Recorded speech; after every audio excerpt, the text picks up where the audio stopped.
Cool. So some of the grown-ups might remember that a few weeks ago, Nanette took us through the first few chapters that tell us the story of Samson's life. Samson was a miracle baby, blessed by God with super strength. He was supposed to save the Israelites from the Philistines, and he had 3 rules over his life. Number 1, he wasn't supposed to have any fermented drink, so no alcohol. Number 2, he wasn't supposed to eat anything unclean. And number 3, he wasn't to shave his head. Well, number 1, did he drink any fermented drink? Well, yeah, he probably did. Number 2, did he eat anything unclean? Well, he definitely did. And number 3, he hasn't shaved his head just yet. He's holding on to what God told him to do, but by a thread. He was supernaturally strong, was Samson, but he was also reckless. He was full of pride. He loved revenge. He was arrogant and sometimes a bit stupid. He had so much potential, and he wasted it. So if you've got your Bible, why don't you open it to Judges chapter 16? I think the words are going to be on the screen, and we're going to get Jack to read it for us. We're reading almost a whole chapter, so I would recommend following it along. Am I on? Hello. So we're reading from Judges 16, 4 to 30. Sometime later, he fell in love, that's Samson, he fell in love with a woman in the valley of Sorek, whose name was Delilah. The rulers of the Philistines went to her and said, "See if you can lure him into showing you the secret of his great strength and how we can overpower him so we may tie him up and subdue him. Each one of us will give you 1,100 shekels of silver."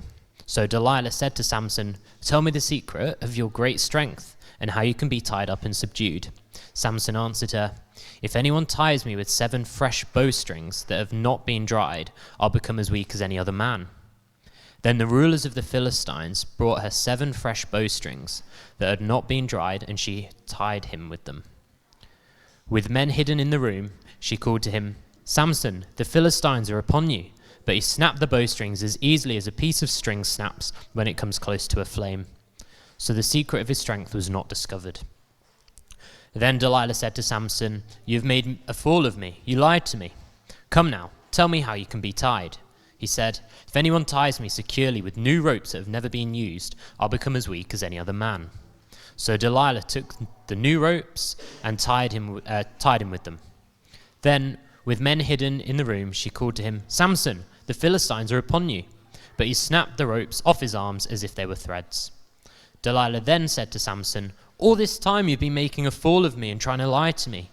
Tell me how you can be tied." He replied, "If you weave the 7 braids of my head into the fabric on the loom and tighten it with a pin, I'll become as weak as any other man." So while he was sleeping, Delilah took the 7 braids of his head, wove them into the fabric, and tightened it with the pin. Again she called to him, "Samson, the Philistines are upon you." He awoke from his sleep and pulled up the pin and the loom with the fabric. Then she said to him, "How can you say, 'I love you,' when you won't confide in me? This is the 3rd time you've made a fool of me and haven't told me the secret of your great strength." With such nagging, she prodded him day after day until he was sick to death of it. So he told her everything. "No razor has ever been used on my head," he said, "because I have been a Nazirite dedicated to God from my mother's womb. If my head was shaved, my strength would leave me, and I would become as weak as any other man." When Delilah saw that he had told her everything, she sent word to the rulers of the Philistines, "Come back once more. He has told me everything." So the rulers of the Philistines returned with the silver in their hands. After putting him to sleep on her lap, she called for someone to shave off the 7 braids of his hair, and so began to subdue him, and his strength left him. Then she called, "Samson, the Philistines are upon you." He awoke from his sleep and thought, "I'll go out as before and shake myself free." But he did not know that the Lord had left him. Then the Philistines seized him, gouged out his eyes, and took him down to Gaza. Binding him with bronze shackles, they set him to grinding grain in the prison.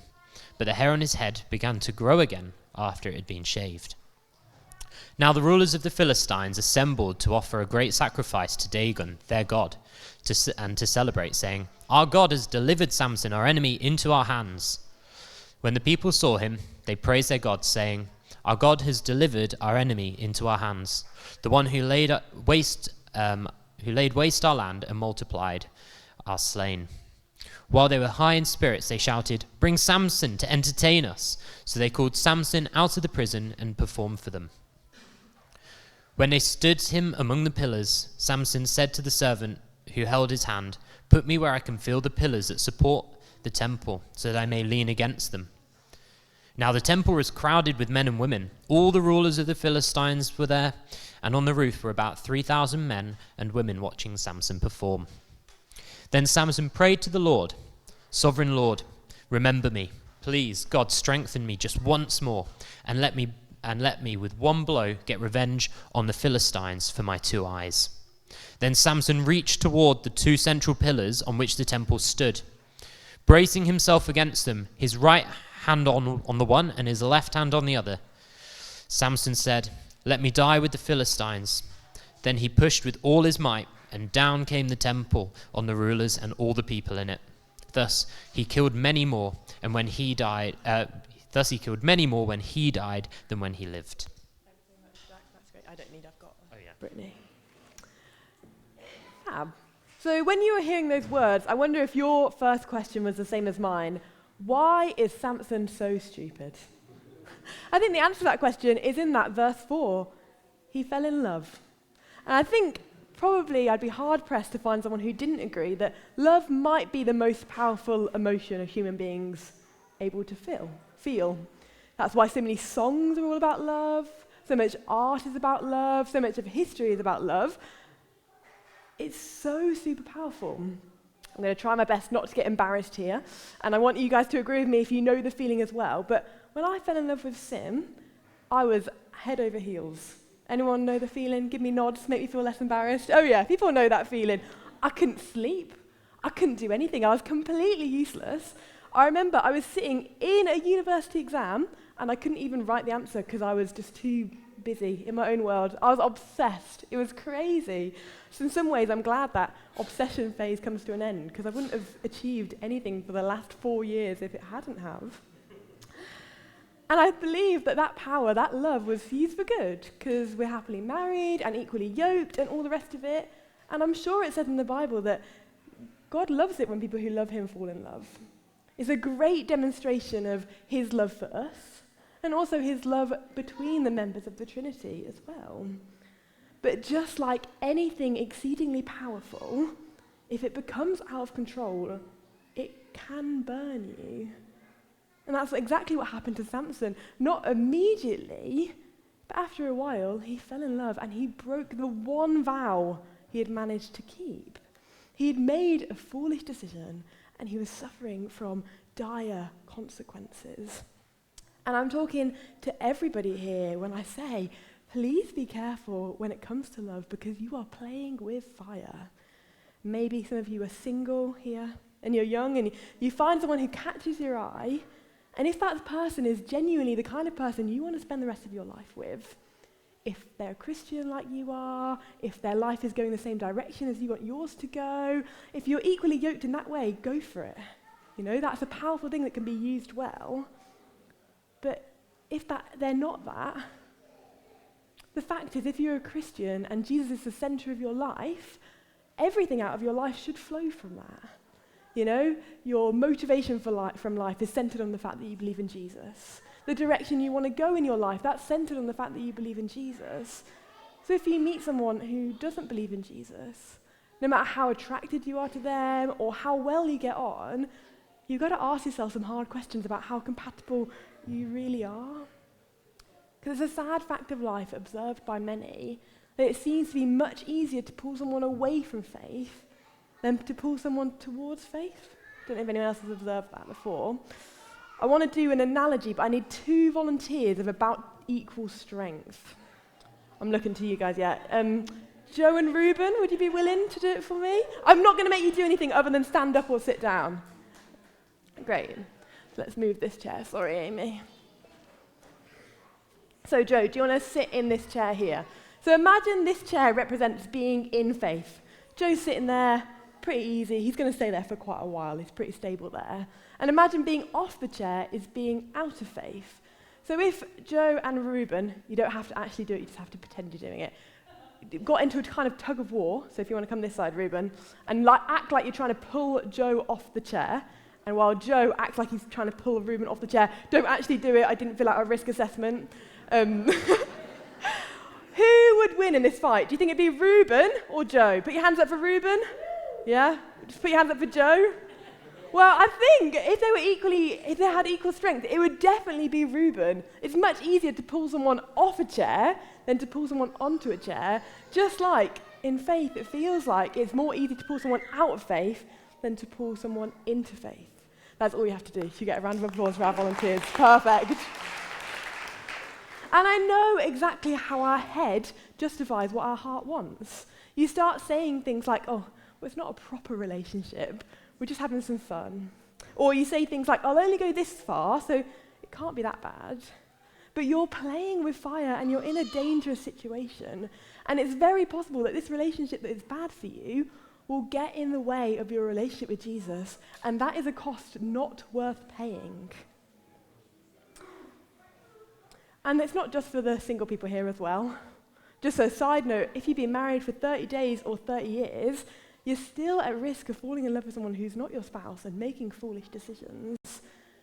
And it's not like it happens 0 to 100 all at once. People often just start a slippery slope. Maybe you have some banter with somebody that turns a bit flirty, but you think that's a bit harmless. And then maybe you start messaging them more than you would normally message somebody else, but surely that's harmless as well. But you're just on a slippery slope to making foolish decisions because you're playing with fire. And the Bible is clear when it says, above all else, guard your heart. Just before we move on to the last bit, some practical tips of how you can guard your heart. I think one, honesty is really important, because actually if you're honest, sometimes the power over you can break. In the same vein, accountability is really important. If you chat to somebody you know and trust and love, they can help you through a difficult time. They can pray for you and they can support you. I think another really important one is controlling your thoughts. For some reason, I feel like it's quite popular to think that your thoughts are uncontrollable, but it's not true.